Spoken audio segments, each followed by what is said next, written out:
Bonjour, on fait le point tout de suite sur les actions européennes avec Nicolas Budin qui est gérant chez Vega IM. Nicolas, bonjour. Bonjour Bogdan. Alors vous dites qu'il faut aller sur les actions européennes. Pourquoi? Dites-moi. C'est quoi les signaux? D'abord des indicateurs avancés qui se montrent un petit peu plus cléments, avec notamment les PMI aux États-Unis et en Europe qui sont maintenant au-dessus des niveaux de 50. Donc ça c'est des signes de croissance. C'est des signes de croissance. Pour vous ça c'est bon ça. Le niveau de 50 étant le moment à partir duquel on peut commencer à parler de croissance à nouveau. Également sur des niveaux de flux, concernant les flux tant sur le point de vue classe d'actifs, où alors qu'au début de la crise, on avait vu des flux quitter les actions pour aller vers les obligations, aujourd'hui et depuis quelque temps, on a l'effet inverse. Et également au niveau géographique, ça fait plus d'un an que l'on assiste à des mouvements se dirigeant depuis les émergents vers les zones développées. Et maintenant, même depuis ce début d'année, on a des flux qui viennent des États-Unis vers l'Europe. Donc il y a de la liquidité. Et ça, pour vous, c'est bon. Autant d'éléments absolument qui viennent confirmer ça. Et en termes de gestion alors, quel est votre style? Alors notre style est le même dans toutes les configurations de marché chez Vega IM. Ouais. On a une gestion qui est fondamentale, systématique, rigoureuse évidemment, avec tout d'abord une approche macroéconomique où on va analyser les facteurs qui nous entourent, comme ceux dont on vient de parler, et puis une approche fondamentale au niveau de l'analyse des secteurs et des valeurs qui va se focaliser sur 4 éléments principaux, qui sont d'abord la recherche de la pérennité, la croissance, une croissance pérenne. Ensuite, la possibilité pour les marges de progresser.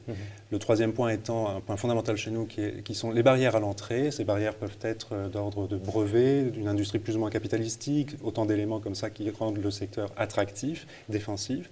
Et le dernier point qui est la visibilité que l'on a sur ces zones. Et tout cela dans un objectif de croissance. Et en termes de solutions, alors vous en avez? Qu'est-ce que vous proposez? On a 2 fonds qui permettent de répondre à ces questions, qui sont le fonds Elite 1818 France Opportunité et Elite 1818 Europe Opportunité. Une différence entre les deux, s'il y en a? Précisément géographique. Le premier fonds a vocation à être investi sur les actions françaises, le deuxième sur les actions de la zone euro. Néanmoins, les deux ne s'interdisent pas d'investir en dehors de leur zone de prédilection, je dirais, pour aller rechercher la croissance en Europe, en dehors de ces zones-là. Il y a une particularité? Ce sont des fonds de gestion active qui recherchent des valeurs principalement de croissance.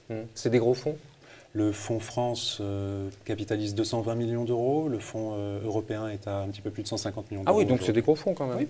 Et en termes de perf, ça va, ça se passe bien? Historiquement, c'est des vieux fonds quand même. C'est des fonds qui ont maintenant un track record assez conséquent. Sur le fonds France, par exemple, si on regarde la performance depuis 5 ans, il performe 2 fois mieux que son indice. Si on regarde la notation Morningstar, on voit que les 2 fonds sont bien classés. Le fonds France à 5 étoiles, ce qui est le maximum. Le fonds européen à 4 étoiles. Je pense que ce qui est intéressant également, c'est de voir le côté amortissement, je dirais, à la baisse de ces fonds. Avec notamment sur le fonds européen, on voit que depuis 2008, donc en prenant en compte le plus dur de cette crise, on a, de manière trimestrielle, on voit que lorsque l'indice est négatif, dans 80% des cas, le fonds fait mieux que son indice. Donc vous êtes bon défensivement, c'est ça? On est bon dans tous les cas de figure. Mais vous savez attaquer aussi? Mais on sait attaquer, voilà, très bien. Et perte depuis le début de l'année, ça va? Ça se passe bien? Ça se passe bien.